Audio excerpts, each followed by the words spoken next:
Hi parents, it's Katie Scott. I'm here to chat with you today about coping with stress, both for yourself and how to help your child cope with stress. Everyone, adults, teens, kids, experiences stress in our lives. It's a reaction to a situation where we feel out of control, threatened, anxious.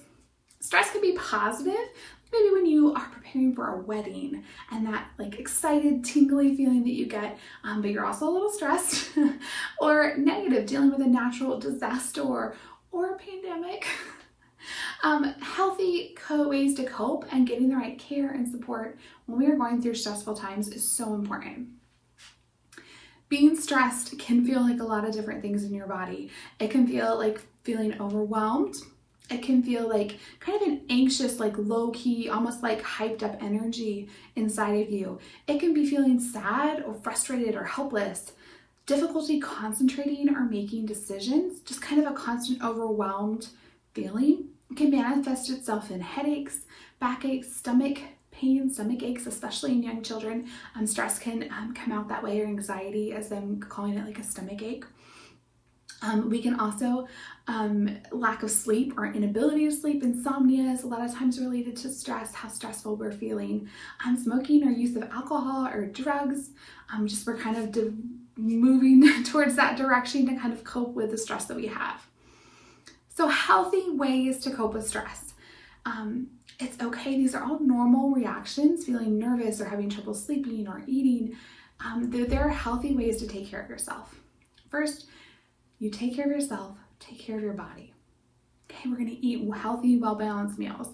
If you were hitting the fast food, or you are, feeling stressed and you are eating ice cream from the carton in the fridge, that might make you feel better in the moment. It might make you feel good, shoot some endorphins off in your brain. But what your body really needs is healthy, well-balanced meals that make itself feel good. Exercise on a regular basis. This keeps your body strong, moving, those good serotonin levels, all moving around in your body. Get plenty of sleep if you can. Give yourself a break if you feel stressed out. Take just 30 minutes, maybe by yourself in your backyard or in a quiet spot where you can just take a break. Talk to others.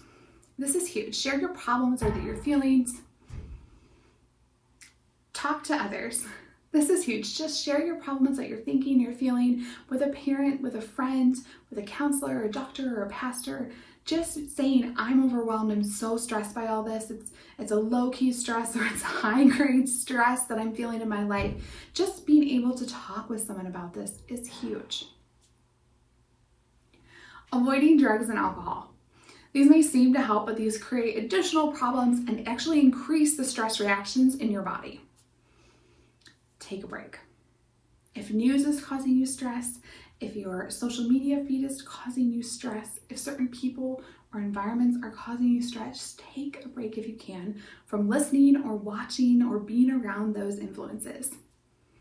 Recognize, of course, when you need more help, when things have kind of crossed the line from normal stress, if the problems continue, if you're constantly depressed more days out of one, talking to a psychologist, a social worker, your doctor, a professional counselor is going to be huge and is a very healthy way to cope with stress. So how can we help our kids cope with stress? It's natural, so natural for kids to worry and feel scared when stressful events have happened to them. Talking to your children about these events can help put the frightening information just in perspective and into a more balanced view for them. Monitor what they're seeing and hearing about stressful events that are happening. They catch on and pick up those conversations that you're having, the news that's on. They're hearing those things and it could be creating more stress in their life. So as much as you can, just maintain a normal routine with our kids. Help them wake up, go to sleep, eat their meals at regular times, and it gives them that sense of stability. As much rhythm and routine we can keep in their lives, the better things are going to be.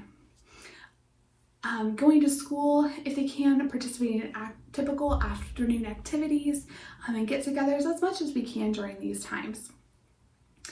Talk to your kids, listen to them, encourage that healthy talking back and forth with them. Create opportunities for them to talk, but don't force them to.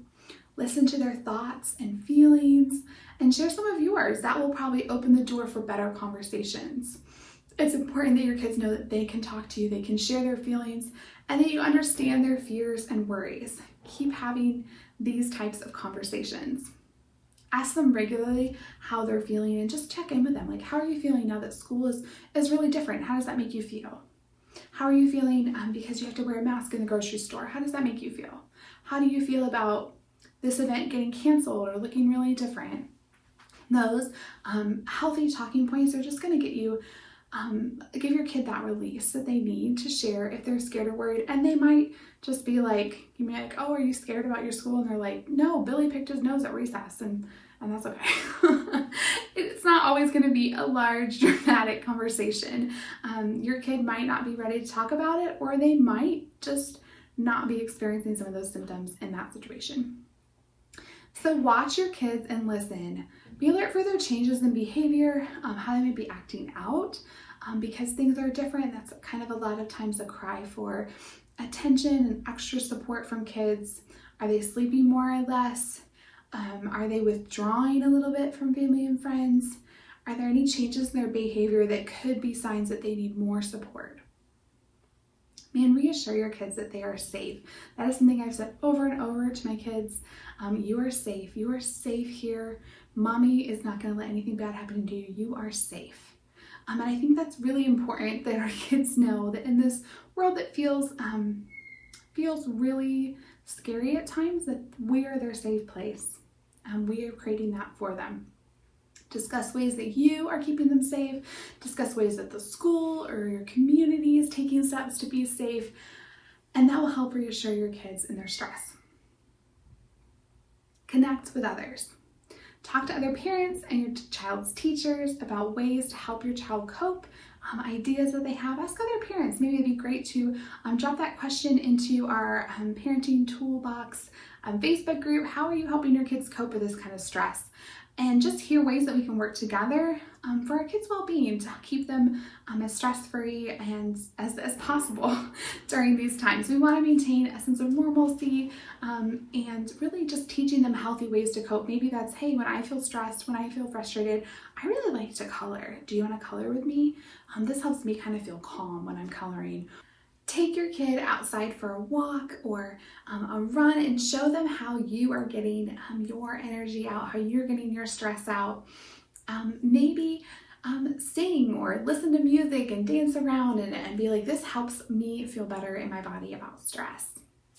There are lots of ways that we can help support our kids, show them healthy coping skills, healthy coping mechanisms, just to help them let go of some of that stress in their life. Maybe it's you want them to lay down and you can kind of rub their back or rub their feet and just be like, hey, let's take a second and relax. Mommy's going to help you try to relax. And so there's just a lot of healthy coping skills. We can show them reading, playing a video game, taking a walk, maybe cooking or baking something, doing something tactile with their hands. We can show them deep breathing, how that can help us just take those large, deep breaths in our body. Maybe we can even do some kids meditation or kids yoga that can really tap into that mindfulness and kind of slow their brains down and get them to speed with their bodies. There's a lot of ways we can help our kids cope and maybe cope together with our stress.